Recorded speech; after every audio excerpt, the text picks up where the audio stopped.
I was in my comfort zone. I was doing just enough to get by. I was working on a job. They paid me just enough to keep me from quitting, and I worked just hard enough to keep from getting fired. How many know people like that? Blink your eyes if you understand what I'm talking about. I was parked. I knew I could do more. But when my mama died, it took something out of me. When I went through a divorce, it took something out of me. When my best friend died, it took something out of me. I parked. And somebody said that life is like an onion. You have to peel it one layer at a time. And sometimes you cry. Life's going to happen to you when you have a dream. You're going to get slapped around. And don't take it personal. Don't ask, why did this have to happen to me? Why not you? Who would you suggest? You want to give us some names, some email addresses? And don't tell everybody. 80% don't care and 20% glad it's you. It's called life. Suck it up and move on. Get over it.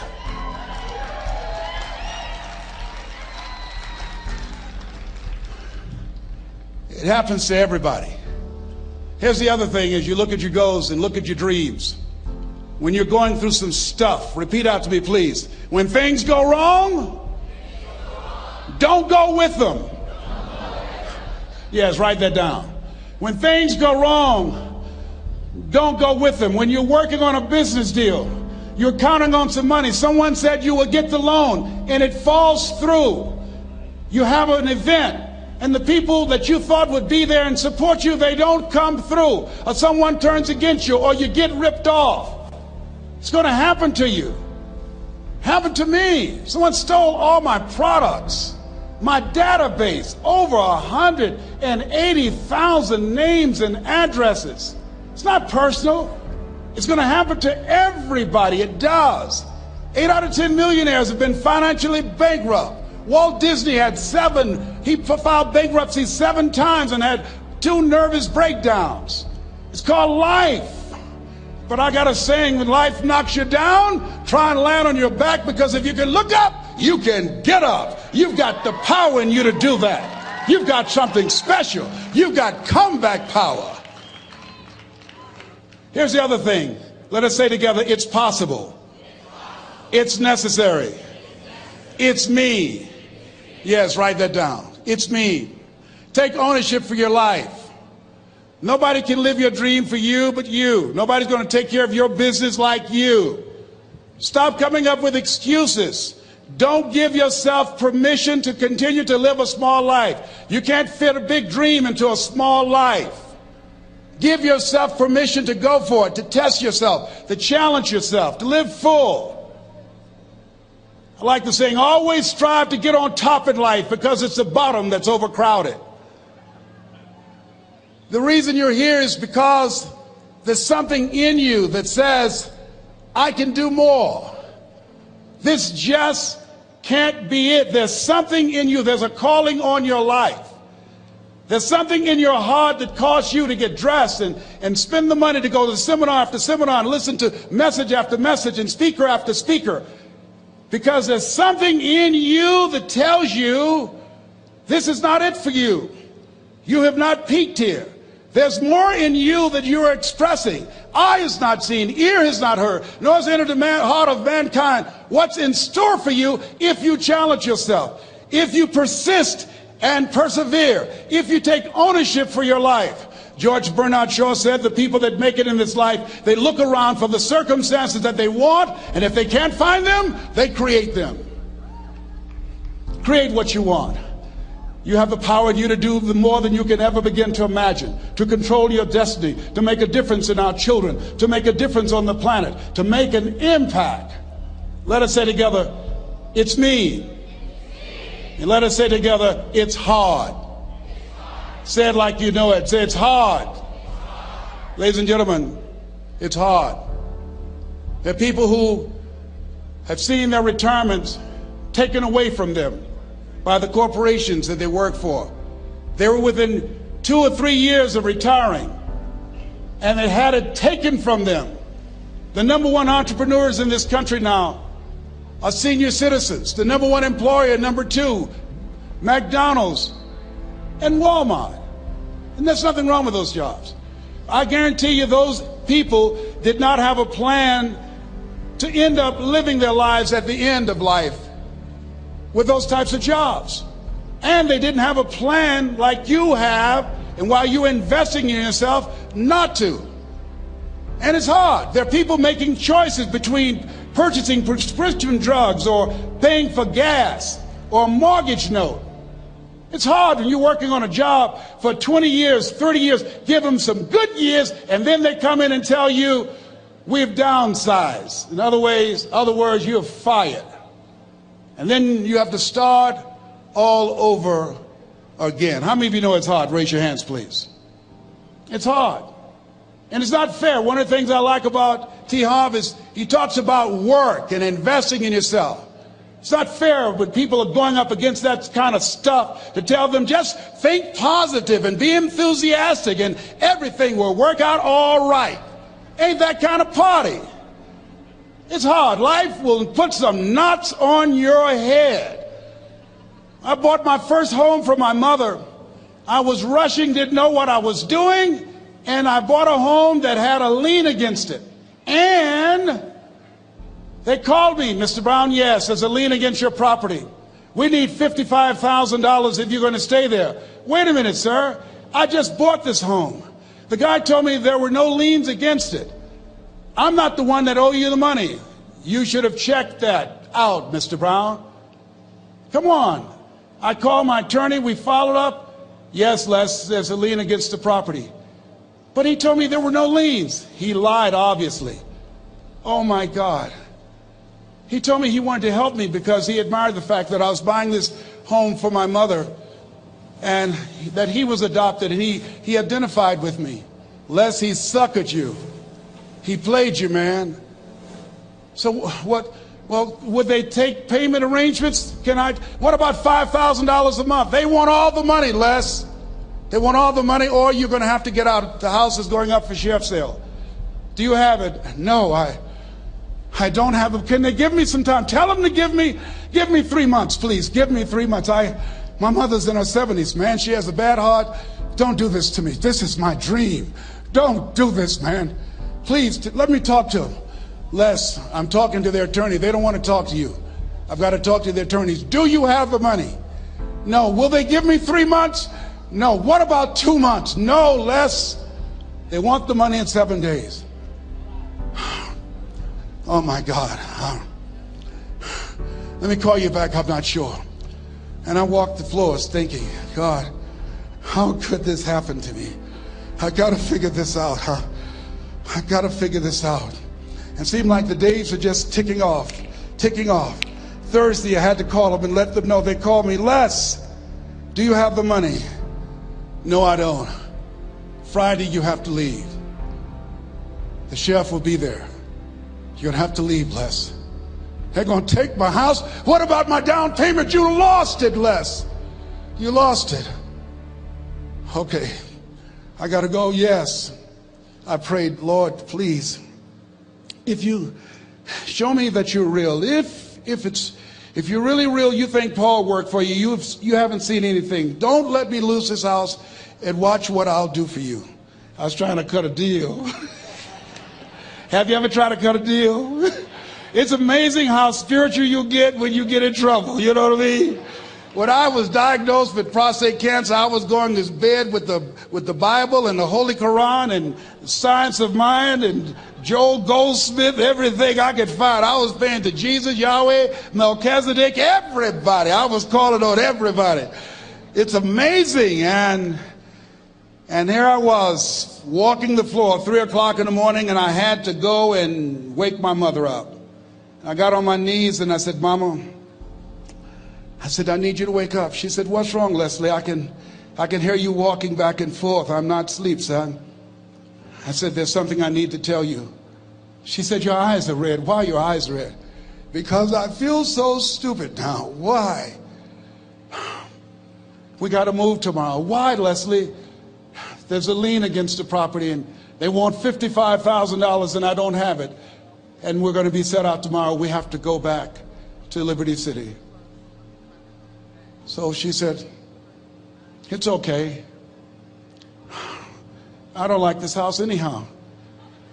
I said, why? She said, because of my arthritic knees, it hurts my knees when I go up the steps. I said, and why didn't you tell me? Because you were so happy.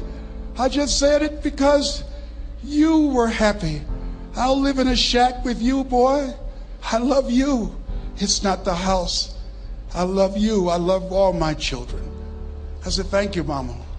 Thank you. And the next day when we were in the truck going back to Liberty City, and we pulled down 68th Terrace, the neighbors came out and said, wow, Mamie, y'all coming back?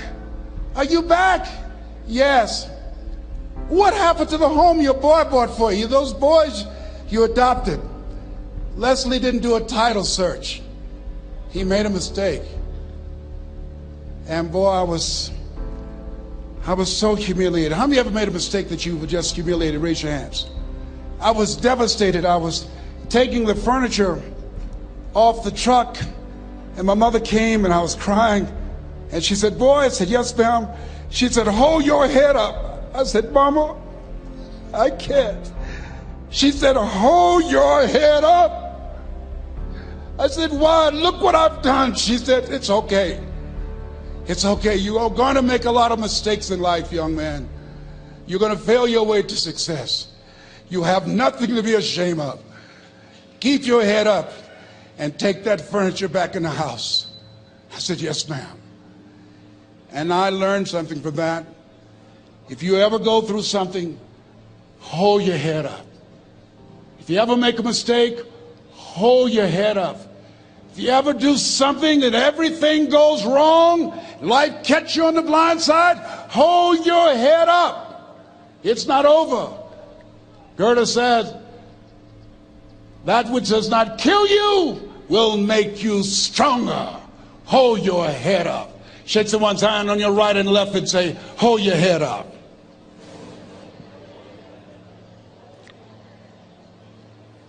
Here's something else, ladies and gentlemen. Repeat after me, please. You got to be hungry.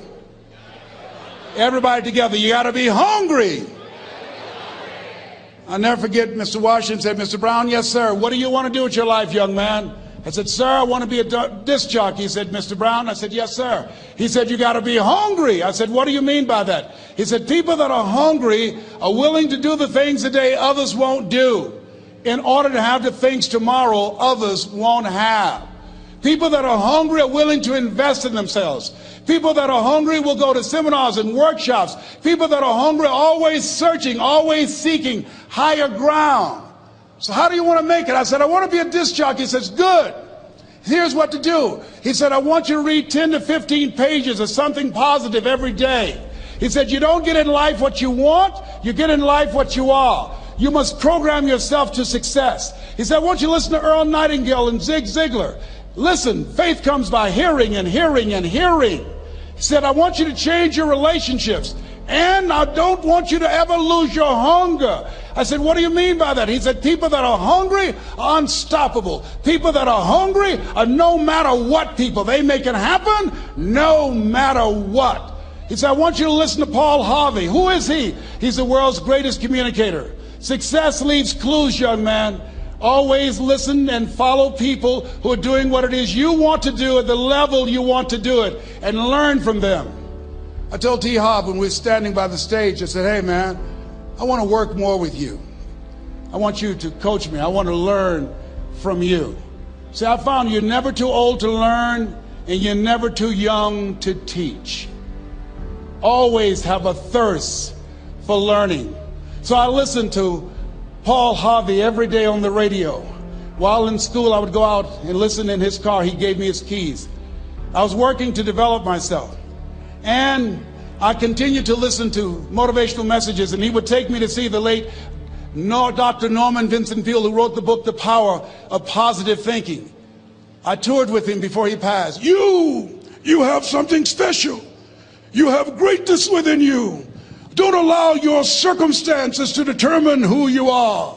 Don't allow your negative thoughts to hold you back. You have something special. You can do more than you can ever begin to imagine. Dr. Peel was an incredible man. I admired him when he spoke. He gave me goosebumps. I can feel him in my heart. And I never forget, we were coming back to the school, and Mr. Washington said, Mr. Brown, yes, sir. When Dr. Peel spoke, you didn't move. When he spoke, you were hanging on every word. When he spoke, we didn't have to tell you to sit down and be quiet. Why? I said, sir, I could feel him when he talked. I felt like he was talking to me, sir. He said, he was. I said, but he doesn't know me, but he was speaking to you. Did you feel him in your heart? I said, yes, sir. He said, most people feel him in their head. If you felt him in your heart, he said, listen to him, son. Follow him, learn from him. And I would go to seminars and workshops. Anywhere I would find where Dr. Peel was, I would be in the audience. I would drive 200 and 300 miles just to hear him speak. And my dream and vision was to share the stage with him. I thought about it. What is your goal? What is your vision? I want you to hold it in mind. There's some power in that, because when I became involved in speaking, I never forget, I got a call from Og Mandino, who wrote the book, The Greatest Salesman in the World. He said, Les, I'm stuck in Philadelphia. I need to be in Kankakee. Dr. Norman Vincent Peale is appearing. I can't make it. I heard you're in Chicago. I said, yes, I am. Can you go and open for me? I said, yes, man. Oh, my God. Dr. Peale, I said, yes, I'd love to do it. And I went there and I came. I said, hi, I'm Les Brown. He said, you're not the band of renown? I said, no, I'm Mrs. Mamie Brown's baby boy. I'm here to speak. He said, come backstage. And his wife, Martha, was there. And she said, Papa, Les Brown is here, the speaker. And he said, Les Brown, shoot for the moon. Because even if you miss your land among the stars. I said, sir, that's my quote. I wrote you when I was in the 11th grade. I was a part of a special education class project. That's my quote. He said, I know. I end all my speeches with that quote. And Dr. Peel had a great sense of humor. A young man was backstage, and I had so many questions to ask him, and my mind froze up, and the young guy said, Dr. Peel, how old are you? And he was up in age. He said, Sonny, I'm 92. The young man looked at him and said, I don't know if I want to live to get 92. He said, that's because you've never been 91. So I did the things that Mr. Washington suggested. I listened to motivational tapes on a regular basis. I would go to seminars and workshops whenever Zig Ziglar and Dr. Dennis Waitley and Jim Rohn would come to town.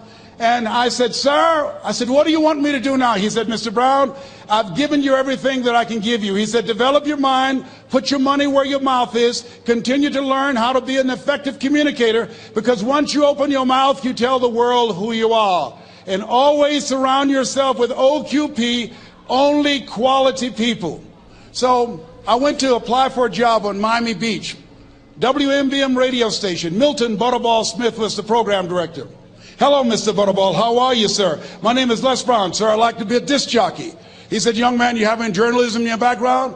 I said, oh, no, sir, I don't. You have any experience in broadcasting? I said, no, sir, but I practice all the time, sir. Let me audition for you, sir. Let me show you how good I am. All I need is a shot, sir. He says, no, we don't have any job for you. How many ever been rejected? Raise your hands, please.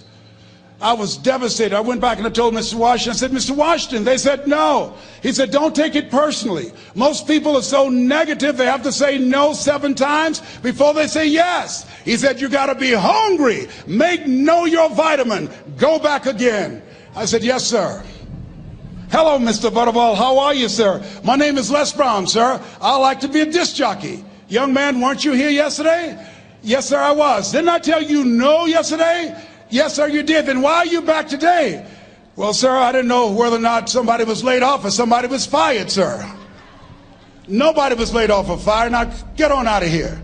I came back the next day. Hello, Mr. Butterball. How are you, sir? My name is Les Brown, sir. I like to be a disc jockey. I know what your name is. Weren't you here the last 2 days? Yes, sir, I was. Didn't I tell you no the last 2 days? Yes, sir, you did. Why are you back? Oh, sir, I didn't know whether or not someone got sick or someone died, sir. No one got sick or died. No one was laid off a fire. Now don't you come back here again. I came back the next day talking loud, looking happy like I was seeing him for the first time. I said, hello, Mr. Butterball, how are you? He looked at me with rage. He says, go get me some coffee. I said, yes, sir. My favorite book says the greatest among you will be your servant. How many of you are serious about your goals and dreams? Raise your hands. Very good. Write this down. Provide more service than you get paid for. Provide more service than you get paid for. I go to a lot of seminars and workshops. And one of the things I know about T. Harv Eckert, when I was sitting in the class with Robert Ruppel and all of the other presenters, they hold themselves to high standards and they provide more information than anybody else in the industry, bar none. They hold nothing back because their commitment is for your success. And when you hold yourself to high standards, write this down, impact drives income. That's why you're here. Because the training, the seminars, been making a difference in your life. If they did not have impact, 200 or 300 people would be here, if that amount. Impact drives income. So I became the errand boy for the disc jockeys. I would go get their lunch and their dinner, and I would bring it to them in the control room, and I'd watch them working the control boards, knowing my time will come. Write this down. I expect to reach my goal. Yes, you want to operate with a spirit of expectation. I expect to reach my goal. So I started preparing for the next position. Never forget one quote that I heard. As you look at your life, you look at your goals and dreams. It's better to be prepared for an opportunity and not have one than to have an opportunity and not be prepared. If you expect to reach your goal, prepare yourself now.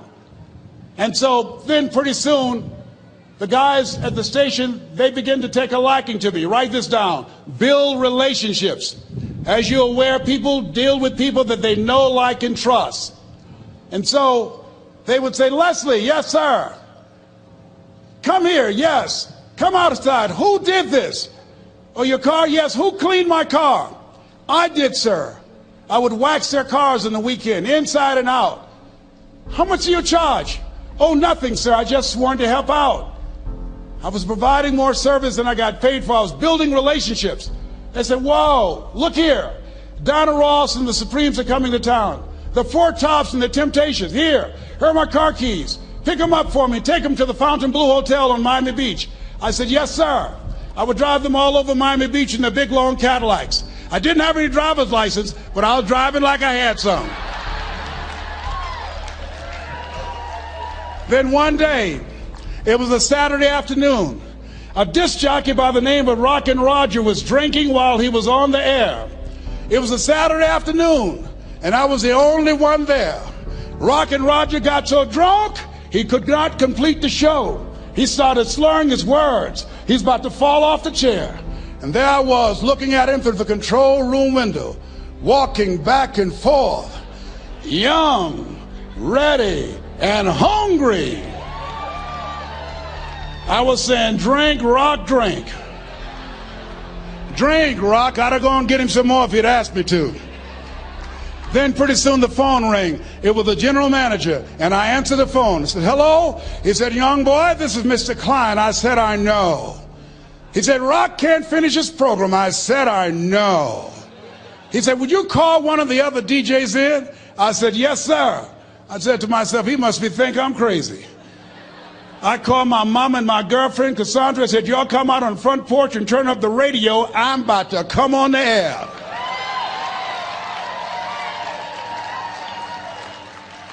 I waited for about 20 minutes, and I called him back. I said, Mr. Klein, I can't find nobody. He said, young boy, you know how to work the controls? I said, yes, sir. He said, go in there and segue the records, but don't say nothing here. I said, yes, sir. I couldn't wait to get old Rock out of the way. I put on a fast record. I said, look out, this is me, LB Triple P, Les Brown, your platter playing papa. There were none before me and there will be none after me. Therefore, that makes me the one and only. Young and single and love to mingle, certified, bona fide, indubitably qualified to bring you satisfaction and a whole lot of action. Look out, baby, I'm your love man. I was hungry.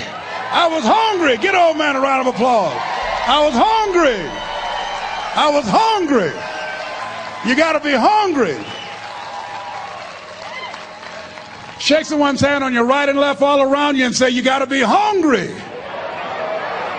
You got to be hungry. To get those dreams out of your head and step into your greatness, you got to be hungry. To get those ideas, that talent, that gift out of your system, you got to be hungry. To get up off the canvas of life and understand what Willie Jolly meant, that a setback is a setup for a comeback. You got to be hungry. People that are hungry are willing to do the things today others won't do in order to have the things tomorrow others won't have. How many of you got value out of what you've heard thus far? Raise your hands, please. Very good. I would like to leave this with you. I don't know what your goals are. I don't know what you want to do. Here's what I know about you. You have greatness within you. Here's what I know about you. I can help you to live full and to die empty. I can show you what I've learned. If anybody told me that I would be doing what I'm doing now, I leave here today, I go to New Orleans and speak there, then I'll be flown to Barcelona. If anybody told me, given my circumstances, born in an abandoned building on a poor section of Miami, Florida, called Liberty City, if both my birth parents stood up and said, hello, son, I would not know either one. Being labeled educable mentally retarded, put back from the 5th grade to the 4th grade, failed again when I was in the 8th grade, no college training. Anybody told me the principles that I would teach you, that they would have the impact that it has had on my life. This Les Brown that you see, I did not know he existed. And I tell you that you have greatness within you. You have the ability to do more than you can ever begin to imagine. Come into the room with me, and I guarantee you your life will never be the same again. I like to leave this with you. I don't know what your goals are. Mine is to find a cure to autism. Mine is to find a cure to breast cancer and to prostate cancer. Mine is to work with our youth and to reduce the recidivism rate in our prisons and help young people learn how to become an asset to our society rather than a liability. Mine is to train speakers to become great communicators, to speak from their heart, not their heads, and teach them how to impact and create a new conversation so people can see the possibilities of life and overcome the possibility blindness that held me hostage for 14 years. I don't know what your goals are, but here's what I know about you, and I don't know you. You've got greatness within you. And I like to leave this with you, something my mother used to love to hear me say. Leslie, yes ma'am, mama. Say that thing for me, boy, that makes me feel good. I dedicate this to you, to the greatness in you, and to the dream that you showed up on the planet to produce. And it's simply this. If you want a thing bad enough to go out and fight for it, to work day and night for it, to give up your time, your peace, and your sleep for it. If all that you dream and scheme is about it, and life seems useless and worthless without it, and if you gladly sweat for it and fret for it and plan for it, and lose all your terror of the opposition for it, and if you simply go after that thing that you want with all of your capacity, strength and sagacity, faith, hope, and confidence, and stern pertinacity,